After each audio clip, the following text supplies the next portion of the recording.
হযরত আবু বকর সিদ্দিকে ফরমাইন, যখন আমার খানো আইল যে নবী ইন্তেকাল করছেন, মারা গেছেন, আমার তো বিশ্বাস হয় না।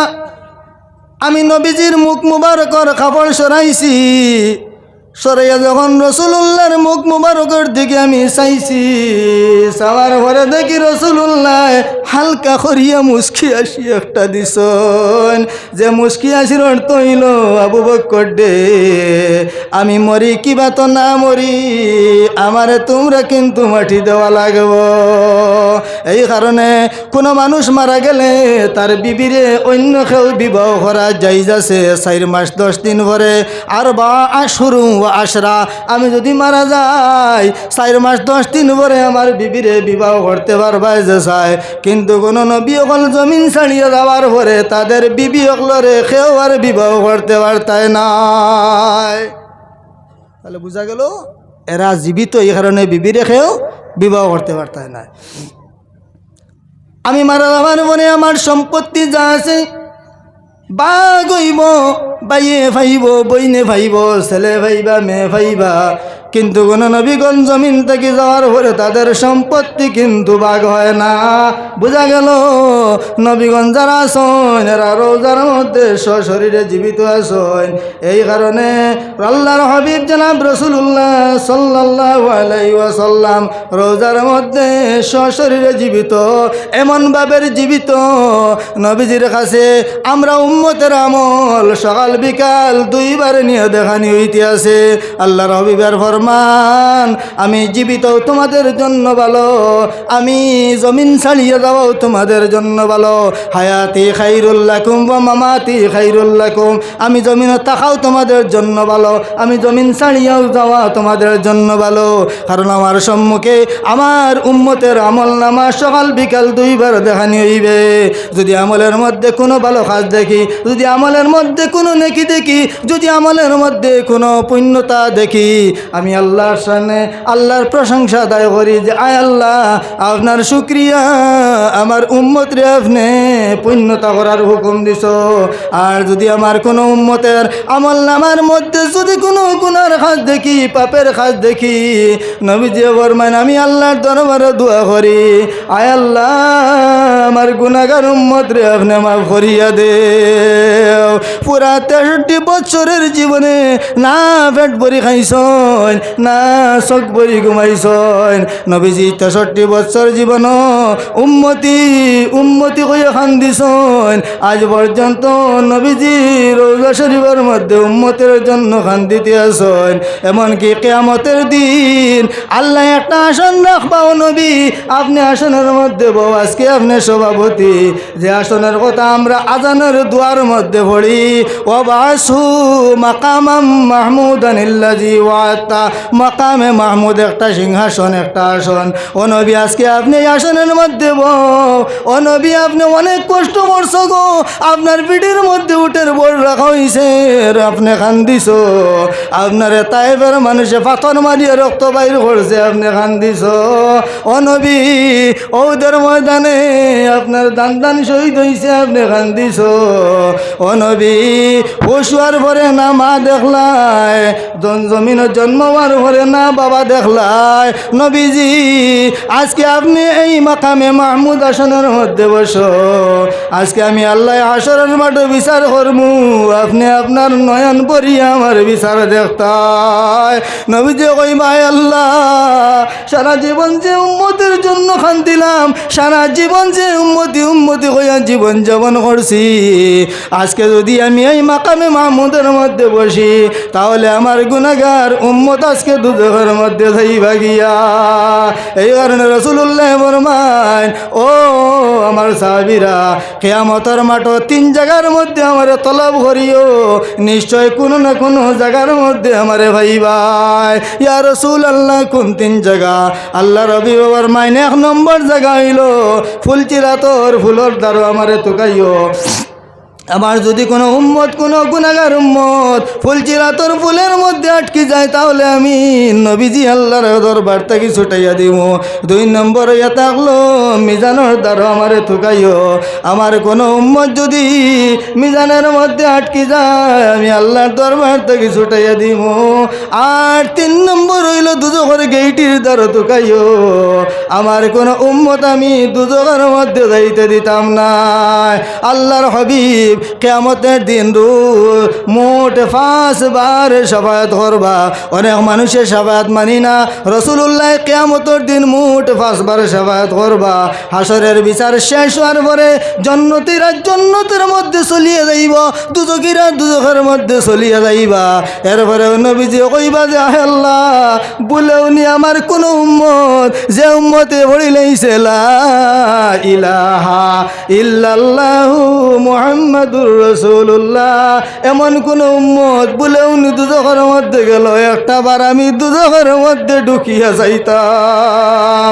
আন্দাজ করো, আল্লাহ ফরমানি কিয়ামতের দিন মা কোনো কাজের মধ্যে লাগবে না, আপনার বাবা কোনো কাজের মধ্যে লাগবে না, আপনার যে বিবি যে মেয়েকে ভালোবাসিয়া মা বাবারে বিগড়াইয়া যে মেয়েরে আনছ মেয়ে কোনো কাজে লাগবে না, আপনার দন সামান কোনো কাজের মধ্যে লাগবে না।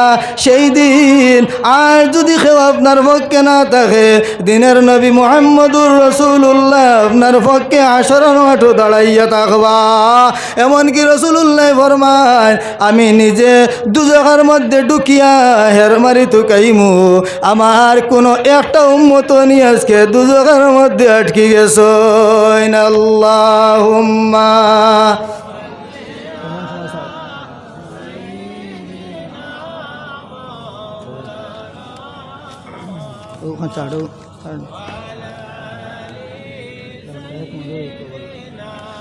মাওলানা মুহাম্মদ আল্লাহুম্মা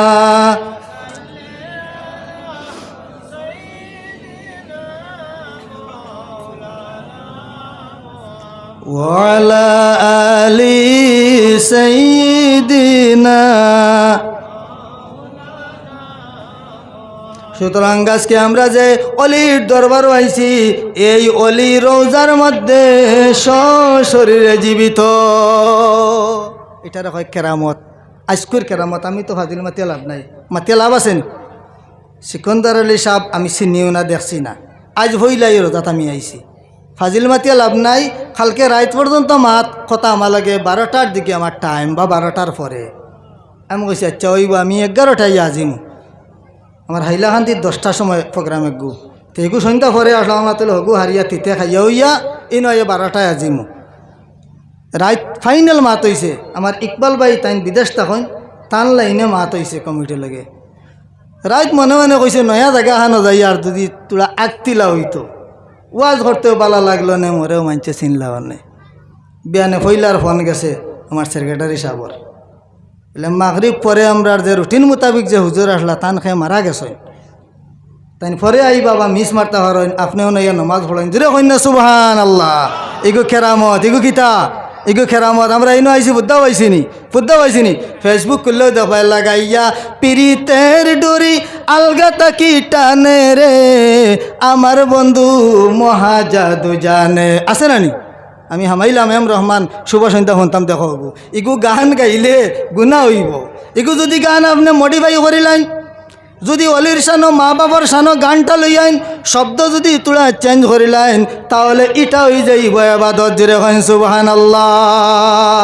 বন্ধু হইতে যদি আপনার স্মরণ সুক্রিয় গুণ আর মা তাকেন, বাপ তাকেন, উস্তাদ তাকেন, ইমাম সাহেব তাকেন, আপনার ফির সাহেব তাকেন, নবী তাকেন, তাহলে গানিগু খিতা হইব, মারিব তো আইব। আর না এগু তো একবার হ্যান্ডেবেরস হয়ে যার জলপরি বাজার কি, কোন বাজার কি জলপরি। তাহলে আমি যদি আমরা এই গান গাই, যুবকল আস, গান মজা লাগে, গান মজা লাগে না নি? জান জাড়ি আওয়াজ করতে 3 বার শুনতো না, এই আওয়াজ গান এগু হরতে দিন বিয়ান বিয়াল শুনের ওলা না। কালকে আমি এক যুবকরে কইছি, ই বেটা এক জায়গাত কইনা তার হাঁটাইল আছিল, কইনা আর একখানে মা বাপে বিয়া দিলাইছইন, এখন আর হে হাঁটাইয়া বাটাইয়া রাখেন না। আমি বললাম তোরে ভালোবাসার সিনেমা জায়গায় দেখাইছে দেন, কিকে দেখাইছে বলে সলমান খানে। আমি এত কুসলার স্কুলে পড়ি আর হাই স্কুলে পড়ি আর মাদ্রাসা তো লাগে, খালি ঠাউনে গেলে দেখি রবাই দবাই চুল ফালাইল মাঝে দি ফিতা একু, ইতা কিরি বলে ইতা তেরা নাম চুল, এটা 8-10 বছর আগের গপ করিয়া। এতটুকু না মোবাইল আসলো, না আমার ঘরে টিভি আসলো, বাতে তো লাই লাই দেখলাম তেরা নাম সলমান খান একটা রেগু, হেওলা চুল ফালাইছে, খান্দিগুটি সিনেমা একগু করছে, তার আর বিয়া হয়েছে না শেষ বয়স। খুব খান্দিছেন চুকিরাইতে, হকমাত কিতা জানেননি, সলমান খান 60 বছর হয়ে যারা বহন তো বিয়াও করছেন না, খোল্লা খোল্লা কইলাম যে খানদার সুগ্রাইন বিগলার তার টেকার লাগি পর্দার সামনে অভিনয় করেন, তারও লাইফ আছে, তারও জীবন আছে, বিয়া করছে নি হে? হায় রে হায়, তারা দেখে যা বেকার হইলে রে এত খাড়ুয়ে খোয়ান দিলেন এখান কি বলে সলমান খানে দে। হায় রে হায়, আমরা মডেল হইতাম নবীর মতো, উমরের মতো, আবু বকরের মতো, ও সিকন্দরের সাবর মতো, আমরা সলমান খান কিতা খান কিতি খান। হায় রে হায়, আমরা দেখিয়া মানুষে উদাহরণ দিতে হলো, দেখরানি মুসলমান মানুষ যার আমরা দেখে ঘৃণা করেন, আমরা খামেনি না। হযরত আবু বকর সিদ্দিকে কয়েক নামাজ পড়িছেন, ফাঁসক। হযরত উমরে কয়েক নামাজ পড়িছেন, ফাঁসক। হযরত উমর যে রাস্তা দিয়ে হাঁটিয়া গেছেন, কিয়ামত পর্যন্ত সেই রাস্তা দিয়া শয়তান হাঁটিয়া যাইবে না, যাইবে নি? হায় রে হায়, আর আমরা যে রাস্তা দিয়ে যাইয়ার, আমরা যে রাস্তা দিয়ে যাইয়ার, এই রাস্তা বাই শয়তানে পথ পালাই দিছে। তা আমরা মডেল, রোল মডেল আমরা ফলো করতাম, নবীরে ফলো করতাম, সাহাবায়ে কেরাম যারা এরারে ফলো করতাম, আমরা আজে বাজে খৌরেরে ফলো করিয়া জীবন ধ্বংস করতাম না। মদিনার মাঝে এখন আমি ও ঘটনা করিয়া শেষ করলি আর সাহাব আইছেন। মদিনার মাঝে এক রোল মডেল আসলা, খুব ধনী বাফর ছেলে, আমার দিকে আপনারা টেনশন দেন, খুব ধনী বাফর ছেলে, খুব ফটিং ফটিং করেন, স্টাইল করেন। আমিও কম স্টাইল করি না, আমার পাঞ্জাবের কালার মাফলার বানাইছি, খুব স্টাইল করেন, দামি দামি আতর মারেন। মানুষ দাঁড়া দিয়ে যাইবার সময় মানছে জিকাইন কিতার ভাই আতরটা খানো মারছো, সেন্টটা হাতেই মারছো, খুব খুশ হইবা না। আপনার যদি আতরগো মারিয়া গিয়া জুম্মাত যায় না, যদি কেউ কেন আতরগো খানতেই লইছো, মনে একটা বালা লাগে। বলে না 30 টাকা দিও দান কি বাজারতে, বলে ওলা মজার সেন্ট মসজিদ লই লইছি, একটা বালা লাগে। তাই তো খুব সেন্ট উড়াইছেন মদিনার। আল্লাহর হাবিব যখন হিজরত করিয়া গেছেন, যাওয়ার পরে দেখা যায় তানি সেন্টিগুর আর কদর কমি গেছে, কন্যা সুবহানাল্লাহ।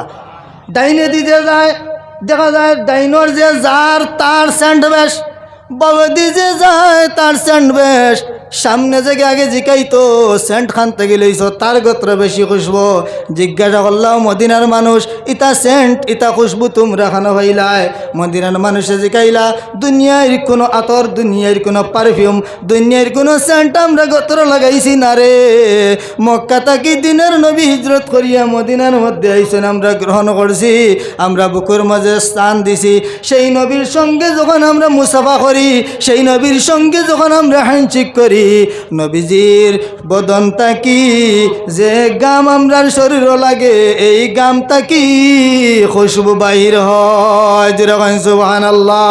সেই রোল মডেল খ্রিস্টান ধর্মর ছিলা, নবীজির খেদমতে গিয়ে উপস্থিত হইয়া কইলা, ও নবী আপনার শৈল্য যে সেন্ট আছে কই থেকে আইল?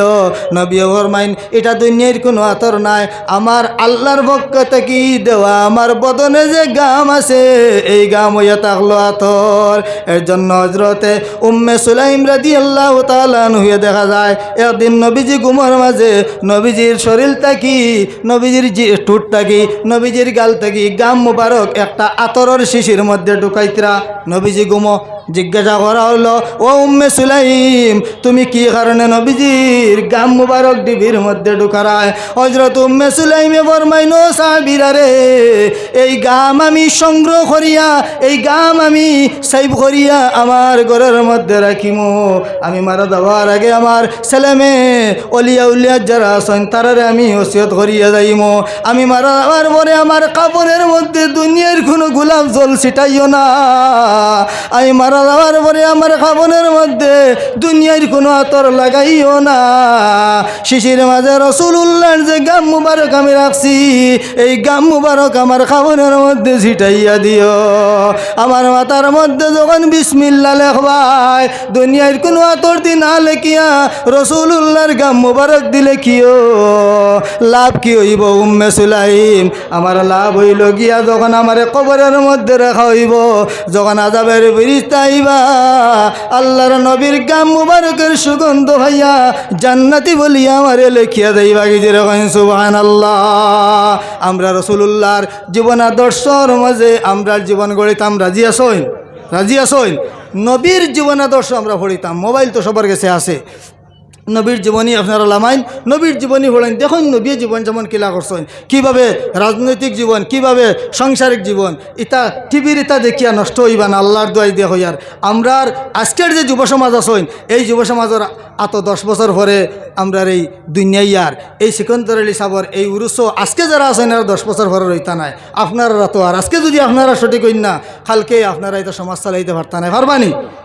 তা আজকে আমরা সঠিক হয়ে যেতাম, তই যদি মূল বেখা হয়ে যায় তে আর ফুলও বেখা হইতে মূল বেখা, মূল আমরা ঠিক হয়ে যেতাম। আমরা আল্লাহর হবিবর জীবন আদর্শ নিয়া বিভিন্ন দিক দিয়ে যে আলোচনা করছি, এই আলোচনার মধ্যে আল্লাহ আমরা আমল করার তৌফিক দিতে। সবাইকে আল্লাহুম্মা আমিন। আর আমার কথার মাধ্যমে, বাসার মাধ্যমে